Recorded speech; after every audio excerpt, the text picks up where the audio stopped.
Palace of Westminster, desperate to hear any gossip of Jeremy Corbyn's reshuffle. Rumours had swept Westminster of a revenge reshuffle, but Corbyn's aides spent more time this week insisting that they had briefed no such purge than they did actually sacking people. So we waited, and we waited, and we waited. And finally, we heard a whisper that something exciting might happen. Михаила Даггера уволили. Кто это Михаил Даггер?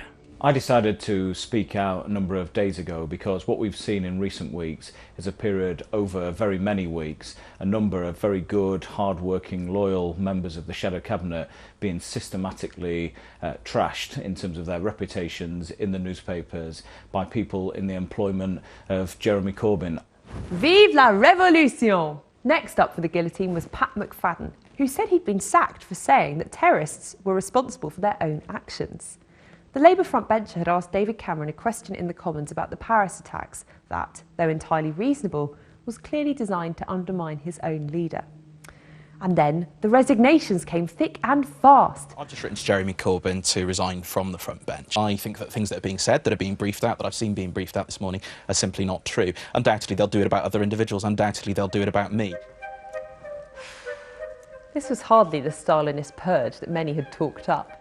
And in the end, most of the job moves came from those who'd got bored and had sacked themselves, rather than Corbyn wielding the axe. Hilary Benn and Maria Eagle are safe, for now. Maria Eagle has been given her dream job as Shadow Culture Secretary, or so John McDonnell said. And Hilary Benn has agreed to go for re-education.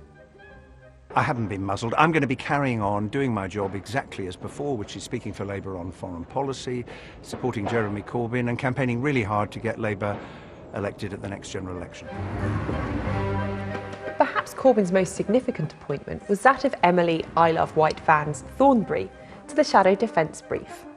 It means that Labour now has two anti-Trident politicians at the head of its defence review, a sure sign that the party is set to switch its policy on Britain's nuclear deterrent. До свидания, бойцы. And when the party does switch its policy from supporting Trident renewal to opposing it, what will those Shadow Cabinet members who haven't left this time round do? Will they resign en masse? Or will they be stuck there forever?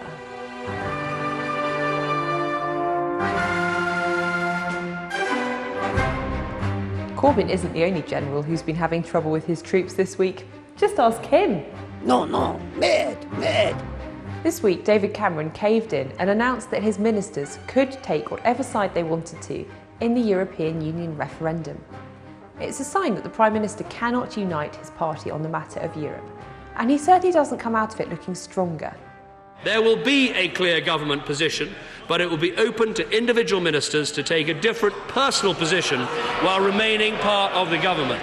But it was better to accept that the Conservative Party will always have fundamental splits on Europe than to try to pretend that everyone agreed. And a free vote prevents disgruntled ministers from resigning in a blaze of glory to back Brexit. You're now going to have a government in which there's no total collective unity, in which people will actually stay in office, apparently, but publicly oppose one of the fundamental policies of the government in which they serve about the nation's future. But the chaos in the Labour Party let the Tories off the hook again, a mask to what was actually a pretty decent PMQs for Jeremy Corbyn.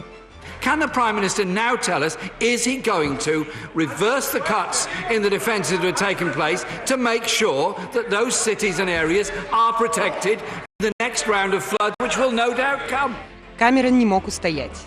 Он добыл Толстого и использовал вместо этого шутки из Шекспира. О, я прекратила говорить. There was a moment when it looked like this reshuffle could go into its 12th night. Yes. It was a revenge reshuffle, so it was going to be as you like it. I think, though, we can conclude it's turned into something of a comedy of errors, perhaps much ado about nothing. There will be those who worry.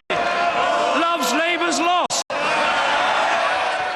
So, at the end of the week, where are the two main party leaders? Well, Jeremy Corbyn positioned himself as Labour's perestroika when he was elected, promising to open up debate in the party. But this week's reshuffle has shown that there are clear limits to his policy of glasnost.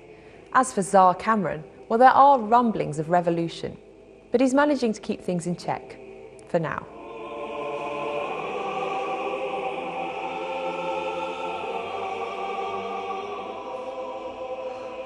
That's it! I finished the book! But the reshuffle's still going on? Sometimes I think our politicians are losing the plot. Мой принц здесь.